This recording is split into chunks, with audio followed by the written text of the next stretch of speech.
اعتداء خطير. لا أعرف متى سوف نتمكن من إيقاف هذه الفوضى وتوقيف ظاهرة العنف في الملاعب الجزائرية. يعني الستين حلفوا راهم بيخلصوا صاير بيخلص يا راني نستشفى يا اللي شوف بعيني يا من بعيد وكحل من بعيد نستشفى قعدوا يا راه يخلص يلعبوها عاقلين هما في السحور. جماهير شبيبة القبائل ما زالت تلقي اللوم على جماهير الجيش الملكي. استفزازات الجمهور الجزائري للجمهور المغربي. كل الجمهور الجزائري لا زال إلى حد هذه اللحظة بيعاند المنتخب المغربي وبيرفعوا الأعلام السنغالية. مشاكل كبيرة جدا حدثت للجمهور المغربي في الجزائر. شاهد ماذا حدث، ولكن قبل هذا عطروا فمكم بذكر الله والصلاة والسلام على رسول الله. المنتخب المغربي يا جماعة هو أقوى منتخب عربي وإفريقي عبر التاريخ. المنتخب المغربي بكل الفئات العمرية، ناشئين وشباب وكبار.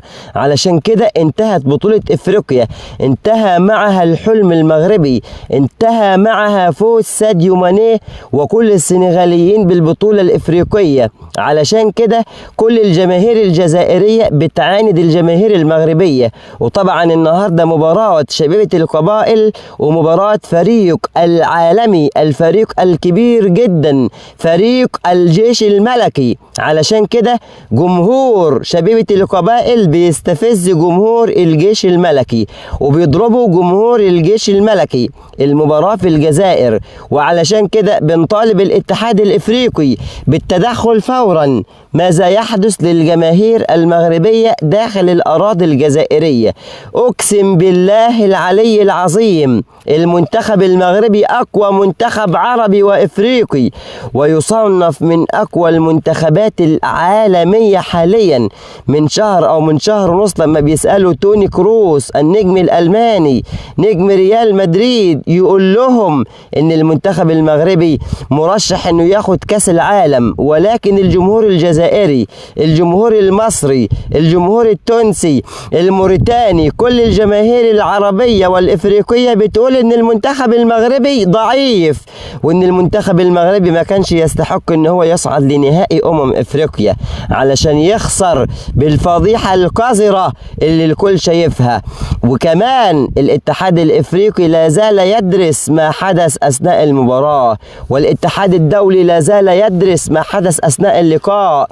وبإذن الله المنتخب المغربي بإذن الله سيفوز ببطولة إفريقيا، وإن لم يفز بها هذا العام فهناك منتخب قوي، هناك منتخب كبير.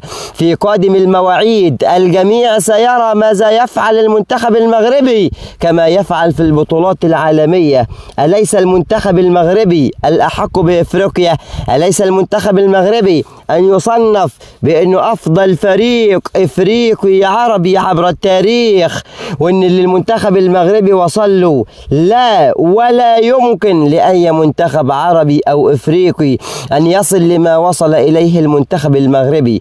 وإحنا بنقول دلوقتي إن جماهير فريق الرجاء والوداد وكل الفرق المغربية لو حصل لها أي حاجة ساعتها بس هتعرفوا من هو المنتخب المغربي، الجيش الملكي. علشان كده قسما بالله فوزي لقجع ومولاي الحسن والملك كلهم سيعلمون كيف يمكن لكم أن تحترموا الجماهير طالما أنت المضيف وأنا الضيف. الجماهير المغربية لا يمكن أن تمس، والجمهور المغربي هو أفضل جمهور، والجمهور المغربي محب وعاشق لكرة القدم. علشان كده تحية كبيرة جدا لفوزي لقجع ومولاي الحسن ووليد الركراكي وأيضا طارق السكتيوي ومدرب المنتخب الإماراتي جمال السلامي أو المنتخب الأردني. يا جماعة المغرب إن أردت أن تتكلم فتحدث ولا حرج.